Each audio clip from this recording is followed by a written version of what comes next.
Sarah, when you heard that President Trump would be meeting Vladimir Putin in Alaska, I would like to know your first thought.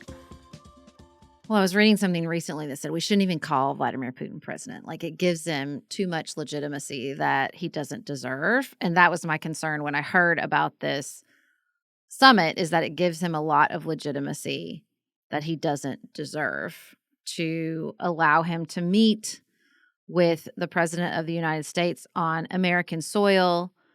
Makes it seem like it's some meeting of equals, which is exactly how they sold it in Russia. I read about, like, they give manuals to their state media on how to cover things, which is, again, to the point of he doesn't deserve the title of president in some sort of wash of democracy, because that's not what is happening in Russia right now. And the manual was all about, like, play up. These are two superpowers. This is two equals. They're standing on equal footing. Like, it was to build up Vladimir Putin's image, to have him walk down a red carpet with Trump, to get one-on-one time with the American president. Like, that's what it did, and that was my initial concern. My first thought was, I'm sorry, Alaska. Why Alaska? Why are you doing this to Alaska? Now, I read that it's probably because it's about an equal journey from Moscow to Joint Base Elmendorf-Richardson, right outside of Anchorage, and the flight to D.C., roughly equal. But to your point, again, if we're talking about roughly equal on all sides, that is a very different posture than I think any previous president would have taken, especially in light of Putin's activities over the last 10 years. Because we're not equal. I think it's really easy when you talk about countries through the lens of war, violence, occupation, to have them grow in stature in your imagination. Cold wars, hot wars, trade wars. I think that has happened over and over again. One of my favorite pieces I read over the summer, I think it was in The Atlantic, and it was like, all our talk about this axis of China and Iran and Russia, it's empty. These are paper tigers in so many ways. Russia should not be on equal footing because they are not that level of threat. Now, I don't mean to downplay the damage and destruction that they have wrought on the Ukraine, but the idea that, like, their economy is the size of ours, that their military is the size of ours, that they have some grand stature in comparison to other countries, in comparison to other superpowers, it's just not true. And so to, like, give any sort of visual, media, public relations furtherance to that idea, I think, is really problematic. That's why you plan these out, these diplomatic situations, for years. They threw this together in 2 weeks. I think what you're naming about that contradiction, where Russia has simultaneously become overblown in our imaginations because of this war, while it has weakened itself through this war, internally and otherwise, is just true in so many ways. And this summit is another one of those ways. I think that President Trump, whatever his intentions are, he wants a Nobel Peace Prize. We know what his intentions are.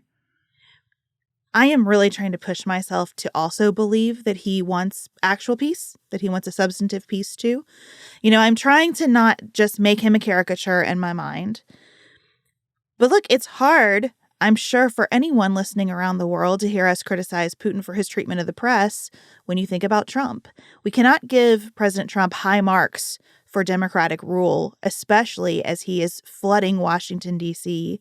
with National Guard members and ICE agents, and especially the way ICE is conducting operations right now. There are a number of places where he's really falling behind.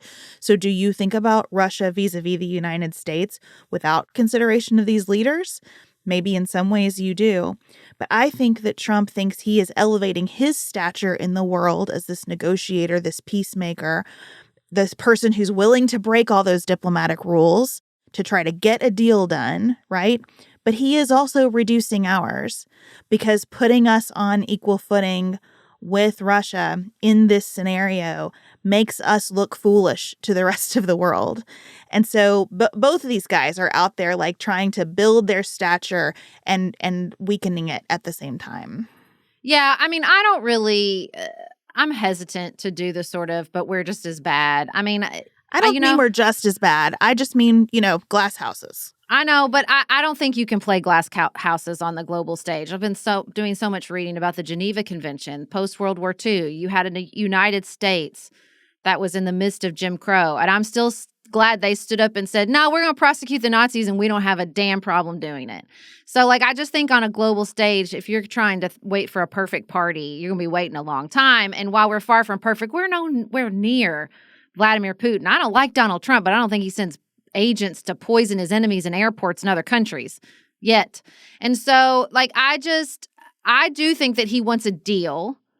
And there were moments where I read about the coverage of this meeting where I thought, okay, I think he gets it. Like the center point of so much of the negotiations that took place on Friday is Donetsk, this part of the Donbass region that Russia has claimed about 75% of. But they think to get that last 25% is going to be a real slog. And so what they're trying to do, what Putin wants is like, you just give us all of it. You just give us all of it. And I don't want to talk about a ceasefire. I should be able to negotiate while continuing to drop bombs. And then that's another thing that he has basically claimed. If you remember when they first invaded Ukraine, there was all this talk of any moments where he thought they're going to get to the table, they're going to negotiate. But it was always premised on a ceasefire, because what happens when you let someone come to the negotiating table while continuing to fire on their enemies? Well, I'll just make it harder. I'll make the stakes harder. I'll make what I've claimed bigger. I'll make the price to pay to not settle with me harder. It creates this incredibly perverse incentive to negotiate, to listen to them. If you say, yeah, sure, we'll do this trilateral agreement while you're continuing to drone swarm Ukrainian cities. So he going in, it was going to be a ceasefire. We're gonna do all these economic sanctions on them. And then the ceasefire kind of faded away. And now it's like, oh, well, we're not going to talk about a ceasefire. We're just going to try to get on the path to peace. And by the way, what I require for peace is all of Donetsk, which I only have 75% of. And I'm like, I was encouraged to read that Trump was like, if this is the center point for you, then we're not going to get very far, which feels like what happened. It was so short. Like a lot of what they planned didn't happen. The press conference was short. They didn't have the lunch. So I'm trying to give the benefit of the doubt. Okay, they got in there, saw that Donetsk was the center point of his demand and was like, we're not going to get anywhere. I also read John Bolton, who's not a fan of Donald Trump, obviously, saying a ceasefire is also dangerous for Ukraine because that hardens the boundaries. Those ceasefire, the fronts become boundaries, right? If you stop it and you freeze it, wherever they're fighting, that becomes the new front. But hell, that's still 75 parts of Donetsk and not 100. So I don't know. I mean, I think it's so hard to decide who's winning and who's losing, because I think everybody's winning and losing. I mean, the clearest, most concrete truth today is that at least 10 people, including a 1-year-old, are dead because of Russian bombs that were dropped yesterday. Right after this, after the summit and before Zelensky goes with the European Union's equivalent of the Avengers to the White House.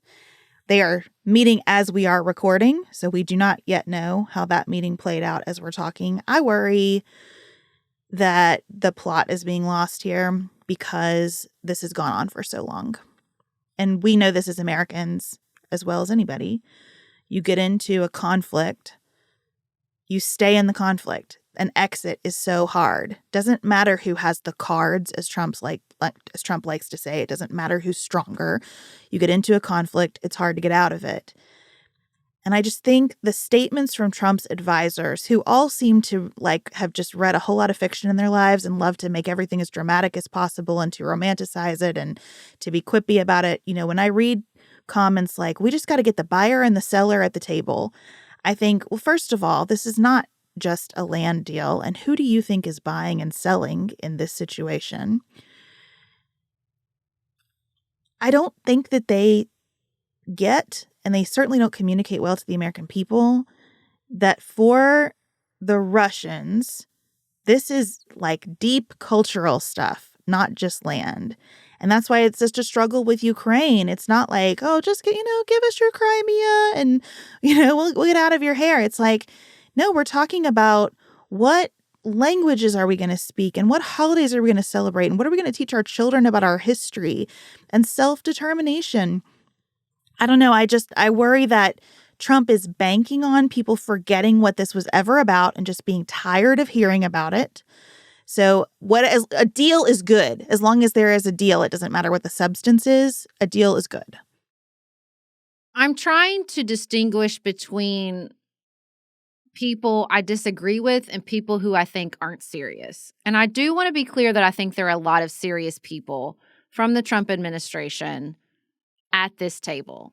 I think Marco Rubio is serious. I think he understands a lot about Russia and Ukraine and ongoing conflict that the United States is tangentially involved in, right? So I listen to him speak about this and the 20,000 Russians that they're ready to, continue to put through a meat grinder. And I think, okay, you're a serious person. I disagree with you a lot, but I think you're a smart, serious person trying to do your best here.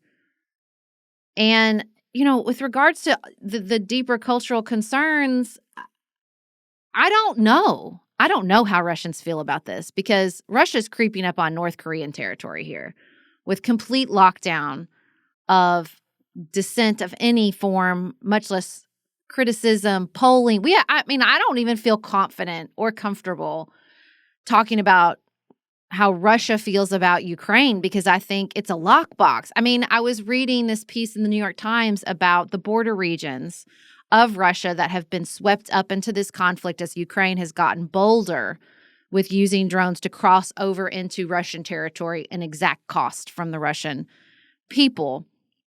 And in this very, authoritarian process, complex dance, they use corruption charges to basically take out critics because they really won't, you can't criticize. It's important to note that it is completely illegal and a death sentence to critique the war effort at all, at any point, anywhere in Russia. So if they fail, they have to give people something because they've crossed over into their towns and people are dying, but they can't really lock you up for criticizing it because it's almost like that is acknowledging that something is happening and it is a cost to the Russian people, particularly in these border regions. So they're using this kind of obfuscated corruption process to eliminate people who are problematic or who maybe failed or they thought should have caught the drone attack. God only knows. Again, we're all just guessing, right? And so I just think that's this other completely difficult aspect of this is who knows? Who knows? Who knows who's actually critiquing it? Let me be clear when I say the Russians, I mean the people calling the shots. Like you but said. I don't even know who that is. Well, we know that it's Putin and the people surrounding Putin. He went to this meeting with Lavrov and Yushakov, people who've been with him forever. Lavrov rolls in wearing a USSR sweater to this base that was central to the United States efforts to monitor the Soviet Union during the Cold War. They have a sense of history and purpose and mission, the people at the tip top here. I agree. What the Russian people are up for, I have no idea. I wondered if Rubio decided to use that meat grinder quote in hopes that some of that filters into Russian media somehow, because it is such a disgusting framework. And for so long, that kind of phrasing has been coming out of the Kremlin. The little bit that we get, you hear that exact thing. We have more people to send and die than Ukraine does, and that is why we ultimately win. And I wondered if Secretary Rubio decided, let's put it in the most awful terms possible, because we need some pressure coming from the Russian people on Putin. And if their economy is in shambles and India is being punished for buying their gas, we're trying to apply pressure points where we can. and they hear that their leader has no respect for the folks who are going off and dying, maybe it helps. But I have no idea if that's going to be effective or not. Well, and you have a very complicated situation in Ukraine. Zelensky, they're still under martial law. They still haven't had elections. The people are ground down in a very different way. And I do think there seems to be more acceptance that an end to this conflict, if it's going to come any other way than, the removal of Vladimir Putin at Russia, which I don't think anyone sees as likely, then it's going to come with the sacrifice of some territory and some security guarantees. But, Vladimir Putin's requirement that it come with a complete prohibition on joining NATO and the complete sacrifice of Donetsk. And I read a really interesting thing in the Institute of War, and they were talking about that let's say the Ukrainian people and Zelensky and the leadership go, fine, we'll give you Donetsk. Where the front is and where they would have to retreat to is an incredibly dangerous situation. It would weaken their defensive capabilities and would require a level of security guarantee and complete cessation of, military exercises that no one believes Vladimir Putin is going to agree to, much less follow. So, the fact that his center point, this sacrificing of Donetsk, would basically, it could not, as I understand it, coexist with any real security guarantee, which the Trump administration is crowing about. Maybe we got them close to thinking about a security guarantee. So it just feels like this went nowhere. It feels like it went nowhere except for Vladimir Putin getting some recognition on the global stage that he can trot out in his state media. And that's why this is also frustrating. It's hard to even know how to analyze it because there are so many pieces. And as an American, what do you center in your analysis of it? If Putin were a trustworthy negotiating partner, maybe you make the case for doing something that previous administrations wouldn't have done. Maybe you say, we really believe that we can make this happen. And in order to make it happen, we're going to have to flatter him a little bit. And so we're going to make this gesture, even though we understand the diplomatic downside of it, but we think that this can happen. But everybody knows that anything you get from Putin right now is just for now. And it's very likely that you go into a meeting with Putin and you come out of it and you say, he agreed to this. And his people say, no, he didn't. Mm-hmm. That wasn't discussed. That's not our understanding at all. And with those factors in mind, why then do you allow someone who has committed war crimes, who invaded a sovereign state, who antagonizes our allies, who antagonizes us still constantly? On August 12th, we got this big report about evidence that Russia has been hacking into our federal court system. And that's a really significant thing. Actively right now, judges are having to tell people, if you've got something to file under seal, you can't put it in our electronic record system because this is still a problem.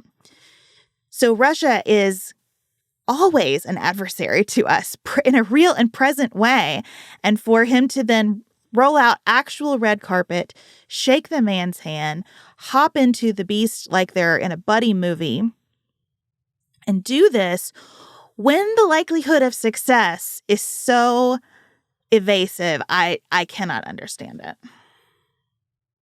Well, I am hopeful as I look at the clock and think about where this meeting might be that there are some productive conversations happening with Ukrainian President Zelensky and his European allies, our European allies, in the White House today. And we will certainly follow up on that when we have more information. But